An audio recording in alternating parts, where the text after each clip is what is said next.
चलिए बढ़ते आगे। बड़ी खबर एक और है। बड़का छपा गांव में एनटीपीसी की ओर से कन्वेयर बेल्ट बिछाने को लेकर ग्रामीणों और एनटीपीसी के अधिकारियों के बीच में झड़प हो जाती है। पुलिस भी मौके पर मौजूद रहती है। ग्रामीणों का आरोप है कि बिना किसी तरह का नोटिस दिए और मुआवजा पूरा किए एनटीपीसी ने अपने पावर का इस्तेमाल कर उन लोगों के मकान और जमीन को कब्जा करने का काम किया है। अचानक एनटीपीसी के पदाधिकारी और पुलिस जवान के लोग जेसीबी मशीन लेकर वहां पहुंच जाते हैं, जिसे देखकर ग्रामीण हैरत में पड़ जाते हैं। अधिकारियों ने ग्रामीणों को वहां से हटने को कहा और कई घरों को जमींदोज कर दिया गया। ऐसा होता देखकर ग्रामीणों ने इसका विरोध किया तो कई लोगों को वहां पर पिटाई भी की गई है। अभी तक कई रैयतों को मुआवजा नहीं मिला है, जिसे लेकर लगातार बड़का गांव के ये जो रैयत है जिनकी जमीनें एनटीपीसी में गई है वो लगातार विरोध प्रदर्शन करते रहे हैं। और ये ताजा मामला भी वहीं से जुड़ा है। कन्वेयर बेल्ट लगाने के लिए एनटीपीसी के अधिकारी पुलिस वहां पर मौजूद रहती है। ग्रामीण जिनका आरोप है कि उन्हें मुआवजा पूरा क्लियर नहीं किया है और उन्हें नोटिस नहीं दिया गया कि आपकी जमीन पर यह काम होने वाले हैं, बिना किसी नोटिस के, बिना कोई सूचना के इस तरह से कंपनी की तरफ से कन्वेयर बेल्ट लगाया जाता है, जिसका ये विरोध करते हैं। और इसी बीच में एनटीपीसी के अधिकारियों, पुलिस और इन ग्रामीणों के बीच में जो है वो तीखी झड़प हो जाती है। एक्सक्लूसिव तस्वीर आपको दिखा रहे हैं, जिसे लेकर ग्रामीण काफी आक्रोशित हो जाते हैं।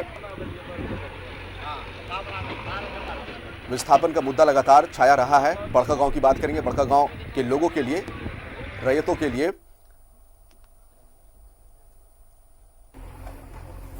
और ज्यादा जानकारी के लिए हम रुक करते हैं अपने संवाददाता अमित का, हमारे साथ हजारीबाग से फोन लाइन पर जुड़ रहे हैं। अमित, ये कोई नई बात नहीं है।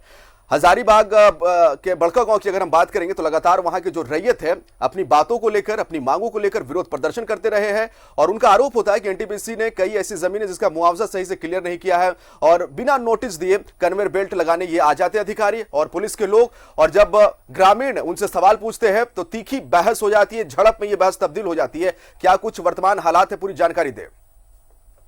किसान कह सकते हैं एक्सक्लूसिवली हम लोगों ने खबर दिखाया है, विजुअल हम लोग सबसे पहले वहां पहुंचे। हालांकि एनटीपीसी का भी पक्ष जानने का प्रयास किए, तो मैंने खुद एनटीपीसी से संबंधित लोगों से फोन पर बात करना चाहा। हमारा नंबर भी उन लोगों के पास सेव रहता है, लेकिन ना काफी समझा गया कि इस पर क्या जवाब दिया जाए। हालांकि जबरन वहां घुसना, जिस तरीके से कन्वेयर बेल्ट के सहारे अब कोयले के उठाव की तैयारी की जाएगी, तो पूरे इलाके में कह सकते हैं इसको लेकर कहीं न कहीं जिस तरीके से हाईवा का मंजर रहा है वो भी हम लोग पूर्व में दिखाते रहे। और अब कन्वेयर बेल्ट के तहत उस पर रोल करके जो है कोयले की खेप को बड़का गांव से पकरी बरवाडी होते हुए अपने गंतव्य की तरफ पहुंचाया जाएगा।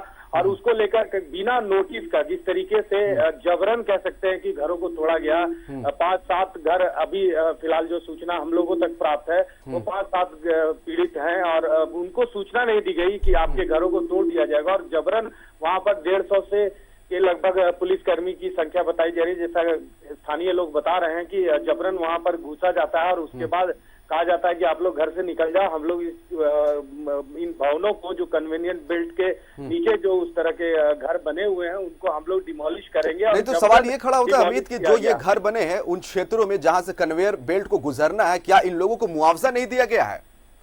देखिए, मुआवजा की बात की जाए तो लगातार 1 दशक के लगभग का समय हो गया है और जिस तरीके से यहाँ पर मुआवजा को लेकर दबंगई चलती है, जो खेल चलता है, कह सकते हैं कि राजनीतिक चेहरे भी इसमें कई जुड़े हुए हैं। इसमें कोई चौंकने वाली बात नहीं है, लेकिन जिस तरीके से आम लोगों को जिनको राहत प्रैक्टिकली मिलना चाहिए उनके साथ कहीं न कहीं खिलवाड़ होते रहा है। और इस पूरे प्रकरण में राजनीतिक रोटियां भले ही सेकी जाती रही है, लेकिन राहत के नाम पर कभी कुछ नहीं दिखता है। यहाँ पर जो है एनटीपीसी की दबंगई यदि कहा जाए तो पूरे चरम में बीच बीच में रहता रहा है। खासतौर पर कई कैजुअलिटीज भी हुए हैं। अभी भी आप समझिए कि अभी जो वर्तमान में जो विधायिका हैं उनके माता पिता दोनों तड़ीपार हैं और योगेंद्र साहु जेल में भी हैं। वहां पर जिस तरीके से ग्रामीणों के आवाज को बुलंद किया जाता रहा है और प्रशासनिक जो दबाव रहा है, टकराव जो रहा है, वो आम बात नहीं है। वो हमेशा ये चीजें देखने को मिलती है, लेकिन एक दफा फिर इस तरीके से जो कंपनी पर आरोप लगा है और सघन और गंभीर आरोप लगा है कि जिस तरीके से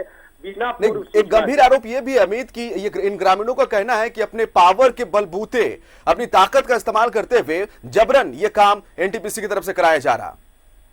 बिल्कुल बिल्कुल, जिस तरीके से आरोप लगाया गया है कि यहाँ पर मुआवजा नहीं दिया गया, पूर्व में कई लोगों को मुआवजा नहीं मिला है। हालांकि बीच में एक तस्वीरें सुखद आई थी कि जिस अधिकृत जमीन का उपयोग नहीं किया गया उसको वापिस रैयतों को दिया गया, लेकिन किस तरीके से फिर चंद कुछ दिनों के बाद इस तरह की तस्वीरें आना कि आपको मुआवजा नहीं दिया जाएगा और तोड़ के कन्वीनियंट बेल्ट के तहत जो है जिस तरीके से कोयला का खेल यहाँ पर चलता है कि ज्यादा से ज्यादा यहाँ पर कोयला निकाल कर इसका इस्तेमाल किया जाए, जिस तरीके से एनटीपीसी के द्वारा बाहर भेजा जाए कोयला, इसको लेकर यहाँ दबंगई दिखती है। और यहाँ पर एनटीपीसी के अधिकारियों को क्या कुछ कहना है इस पूरे मामले पर? एनटीपीसी प्रबंधक की तरफ से क्या कहना है?